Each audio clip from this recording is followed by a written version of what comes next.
Slick back. No, no, slick back. That's what I said. Slick back. No, nigga, I'm a pimp named Slick Back. Pimp named Slick Back. Pimp named, pimp named, pimp named Slick back. Nigga, are you deaf? I'm a pimp named Slick.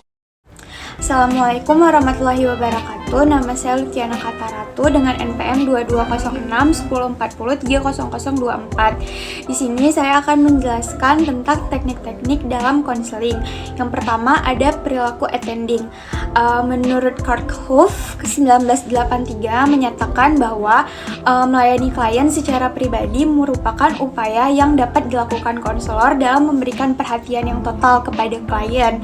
Perilaku attending ini dapat juga dikatakan sebagai penampilan konselor yang menampakkan komponen-komponen perilaku nonverbal, bahasa lisan, dan kontak mata. Lalu yang kedua ada keterampilan membangun hubungan. Di sini menurut Martaniah 1983, tugas dari seorang konselor yang pertama dalam wawancara adalah menciptakan suasana hangat dan menyenangkan, atau dengan lain perkataan, di dalam situasi konseling harus diciptakan suatu hubungan antara konselor dan klien yang menyenangkan dan kooperatif. Hubungan inilah yang disebut dengan rapport. Lalu ada teknik structuring atau menstrukturkan. Ini merupakan proses penetapan batasan oleh konselor tentang hakikat-hakikat, batas-batas, dan tujuan proses konseling pada umumnya dan hubungan tertentu pada khususnya. Lalu ada teknik focusing. Di sini merupakan keterampilan konselor yang mengarahkan arus pembicaraan konseli ke arah daerah atau bidang yang konselor inginkan. Pokok pembicaraan juga serta dapat membantu konseli agar dia menentukan fokus pada masalah apa yang ingin diselesaikan terlebih dahulu. Lalu yang terakhir ada upaya teknik eksplorasi, yaitu upaya untuk membuat klien mengatakan semua perasaan, pikiran, dan pengalaman kepada konselor secara jujur. Sekian dari saya, terima kasih. Selanjutnya saya Zanumba Arifah Humaira dengan NPM 22061404030087 akan melanjutkan penjelasan. Ya, jadi ini yang selanjutnya itu ada mengidentifikasi dan merefleksikan perasaan. Teknik yang digunakan konselor untuk menentukan perasaan atau sikap yang terkandung di balik pernyataan klien. Terus ada parafrase. Jadi parafrase ini adalah cara merefleksikan atau menegaskan kembali pada konseli poin penting dari pembicaraan konseli secara lebih jelas dan dengan menggunakan kata-kata konselor sendiri. Yang kedelapan ini ada keterampilan konfrontasi. Jadi keterampilan konfrontasi ini teknik yang digunakan oleh konselor yang menantang konseli karena adanya ketidaksesuaian yang terlihat dalam pernyataan dan tingkah laku konseli. Terjadi inkonsistensi antara perkataan dan perbuatan, ide awal dan dengan ide berikutnya. Jadi selanjutnya itu ada keterampilan menyimpulkan. Kegiatan akal pikiran manusia berdasarkan pengertian atau pengetahuan, kebenaran yang dimilikinya untuk mencapai pengertian atau pengetahuan, kebenaran baru yang lainnya. Yang ke-10 ini ada keterampilan mengarahkan. Jadi keterampilan mengarahkan ini merupakan kemampuan konselor mengajak dan mengarahkan klien untuk berpartisipasi secara penuh dalam proses konseling. Baik, saya Ulfa Sakti akan melanjutkan penjelasan dari teknik.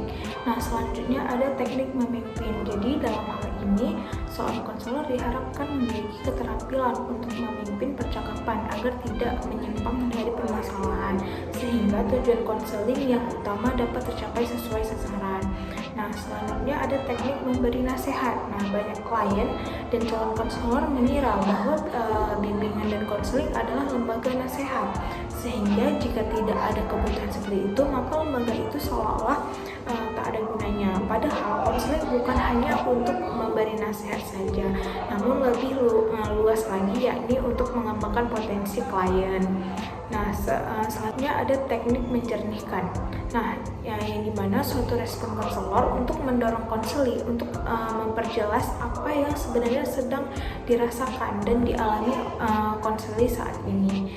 Yang terakhir ada merencanakan program bersama klien.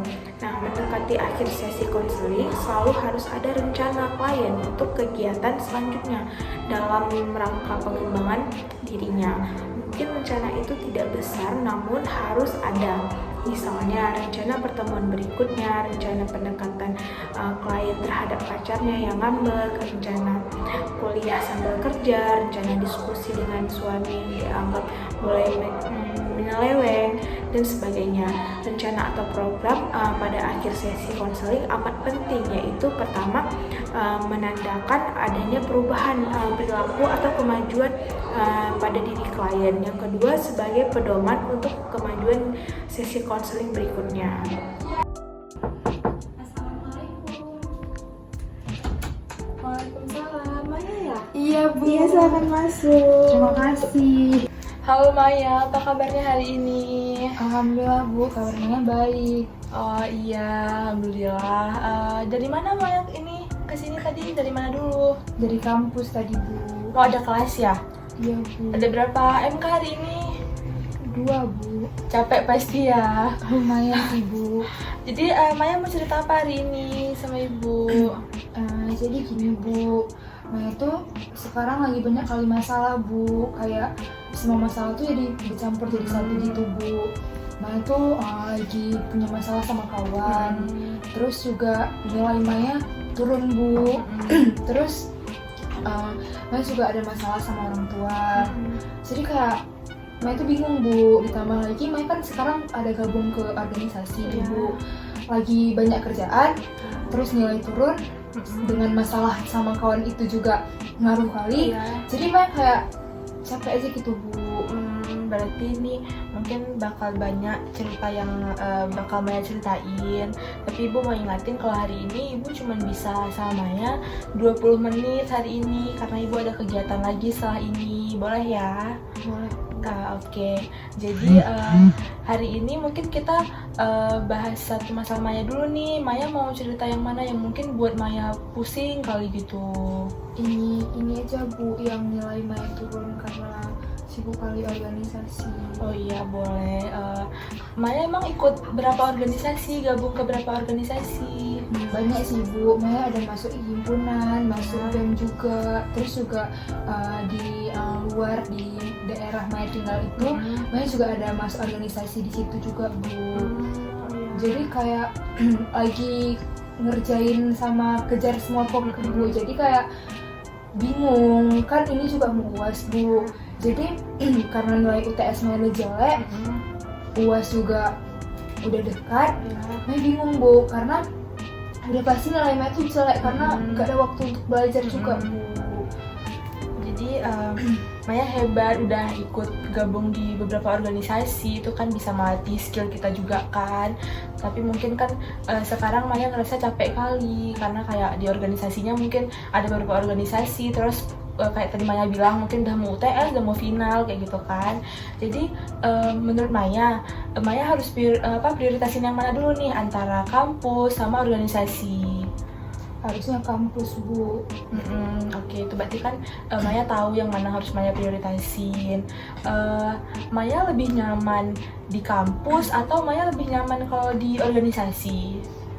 50-50 sih Bu, cuman kan kampus ini yang seharusnya Maya kejar ya. Oh iya, karena kan ya karena Maya udah kampus nih, maksudnya udah bayar kita di situ kan. Jadi mungkin orang tua juga pasti kan maunya anaknya bisa cepat-cepat selesai pastikan. Tapi mungkin Maya juga ngerasa kayak pas lihat nilai mungkin kok nilainya turun gitu. Jadi Maya udah coba ngelakuin apa aja nih supaya nilai Maya naik lagi untuk belakangan ini? Maya sebelum ujian tuh Bu selalu usahain untuk baca buku, atau enggak Maya buka grup lagi kan Bu, lihat makalah-makalah yang dikirim sama kawan-kawan. Cuman memang Bu kayak nggak masuk gitu Bu, karena mungkin kayak mepet juga Bu. Jadi Maya kayak bingung juga Bu, nanti kalau misalkan nilai UAS Maya jelek lagi, orang tua pasti bakalan marah. Maya udah coba komunikasikan mungkin sama orang tua terkait kayak nilai Maya menurun, terus Maya juga capek di organisasi. Udah coba komunikasi sama orang tuanya? Belum sih Bu. Mungkin Maya, kalau saran dari Ibu, mungkin Maya bisa komunikasiin juga. Kalau menurut Maya sendiri, Maya perlu cerita nggak sama orang tua Maya terkait masalah ini? Menurut Maya sih Bu, mungkin Maya harus cerita, cuman kayak Maya tuh takut Bu, Maya nggak tahu harus bilang apa, karena Maya takutnya nanti bukan malah jadi baik, jadinya jadi lebih bikin rusak suasana gitu Bu. Mungkin coba aja dikomunikasikan dulu. Pasti respon orang tua Maya bakal bagus. Pasti mungkin ya bisa kasih nasihat untuk Maya juga nantinya.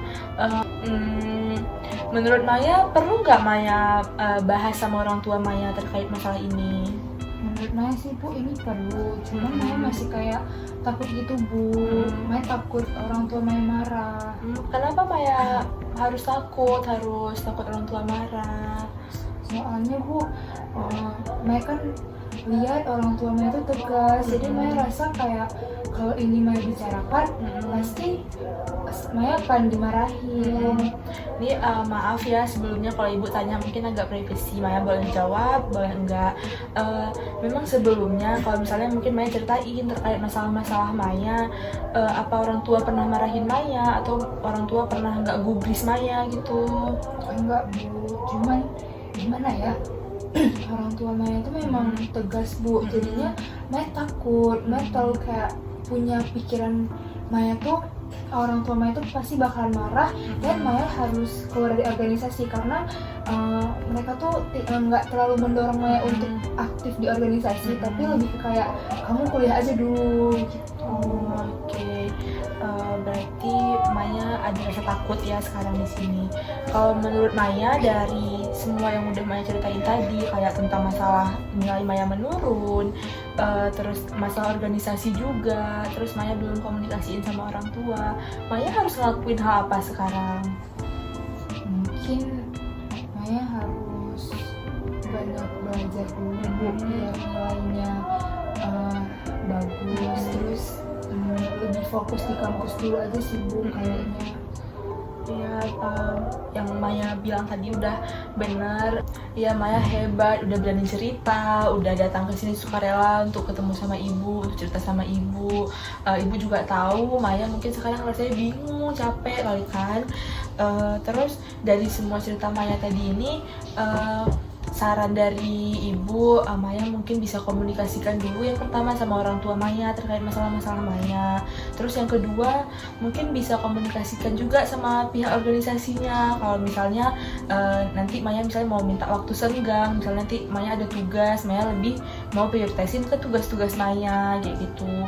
Terus yang ketiga mungkin Maya bisa buat kayak semacam to-do list kayak gitu. Misalnya Maya mau prioritasin nih kayak jam segini sampai jam segini Maya di kampus, nanti jam selanjutnya Maya misalnya mau ke organisasi, jadi Maya tahu prioritas Maya yang mana gitu kan. Jadi dari diri Maya sendiri pun Maya harus tahu nih prioritas Maya yang mana-mana aja, seperti itu. Kalau saran dari Ibu itu aja, apakah Maya ada saran lain mungkin? Enggak Bu, mungkin Maya bakalan coba saran Ibu. Oke, berarti kalau kayak gitu nanti kita coba buat dulu nih to-do listnya.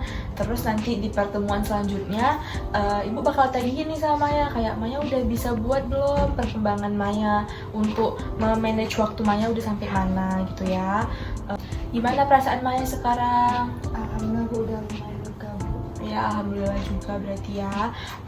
Makasih Maya udah datang ke sini ya. Iya Bu, makasih juga Bu. Iya Maya, sama-sama.